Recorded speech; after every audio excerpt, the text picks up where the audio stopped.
bonjour. Après 14 années d'existence, le MBA Marketing et Commerce sur Internet de l'Institut Léonard de Vinci décroche la première place au classement SMBG. Votre réaction? Heureux, avant tout, heureux pas seulement pour moi, mais pour l'ensemble de la communauté MCI, l'ensemble des professionnels qui viennent intervenir, l'ensemble des anciens élèves qui nous ont fait confiance depuis 14 ans, et puis heureux pour la promo actuelle qui vit quand même cette première place pour son CV, pour leur CV, pour les entretiens de recrutement. Donc c'est la reconnaissance d'une somme de travail et d'individus et pas simplement d'un homme ou de deux. Il y a 14 ans, lancer quelque chose dans l'e-marketing et l'e-commerce sans enseignants, sans toutes les marques qu'on voit aujourd'hui et l'importance que ça a, c'était un vrai défi. Donc la construction du programme avec les professionnels, c'était passionnant. Ensuite, on a vécu 2001, l'éclatement de la bulle Internet, la vengeance du offline, c'est la plus petite promotion de notre courte vie, c'est l'année 2002, hein, c'est les quelques 12 rescapés qui croyaient et qui voyaient que l'e-commerce allait devenir important. L'étape clé, c'est ensuite 2006, pour deux raisons. D'abord, c'est la maturité de l'e-commerce en France, et la France connectée à plus de 50%. Et là, énormément de candidats venant de plus en plus de tous les profils, à la fois des juniors et des seniors avec expérience. Et on a dû très vite, l'année d'après, lancer la version part-time, donc qui était une nouvelle étape. Le même programme, mais en formation continue, 3 jours par mois pendant 13 mois, et qui a permis aussi à une autre population de bénéficier de notre savoir-faire dans cette ingénierie pédagogique du marketing digital.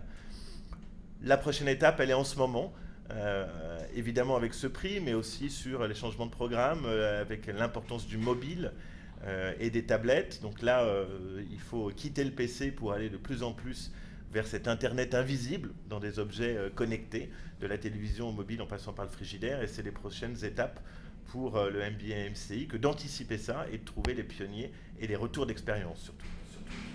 Est-ce que cette première place a engendré un surcroît de candidatures? Oui, on le voit depuis une semaine. Rappelons quand même pourquoi cette première place. 3 critères, hein, la satisfaction des étudiants, donc ça on n'y peut rien, c'est un questionnaire envoyé aux étudiants. Deuxième critère, c'est cette notion de communauté d'anciens et de salaire de sortie. Là, on a réalisé une enquête avec le cabinet Lamlight sur les 350 anciens, 270 ont répondu, et on a bien vu que plus de 50% de la communauté des anciens appelaient d'autres anciens pour le business, pour recruter, pour être recrutés. Donc une vraie communauté. Et le troisième point, c'est la notoriété dans le monde professionnel. Vous le savez, l'ensemble des enseignants, mais également des dirigeants de MCI, ne sont pas que des universitaires. J'ai moi-même une agence de marketing et de communication digitale qui s'appelle Grenade & Sparks. L'IAB France est partenaire. l'e-business info qui organise le salon e-marketing ou encore le salon e-commerce.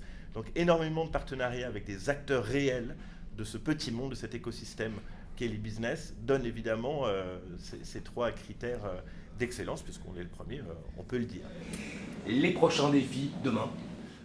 Les prochains défis de demain, aller encore plus loin dans le partenariat avec les entreprises, avec des cas concrets, aller, je vous l'ai dit, de plus en plus loin dans l'enseignement du mobile, et puis une ouverture à l'international avec des témoignages et des partenariats avec d'autres masters, MBA, postgraduate en fonction des pays, pour un peu plus d'échanges de cas, d'échanges avec les étudiants. Ça, c'est le défi des 2 prochaines années et qu'on va mener à bien pour rester premier.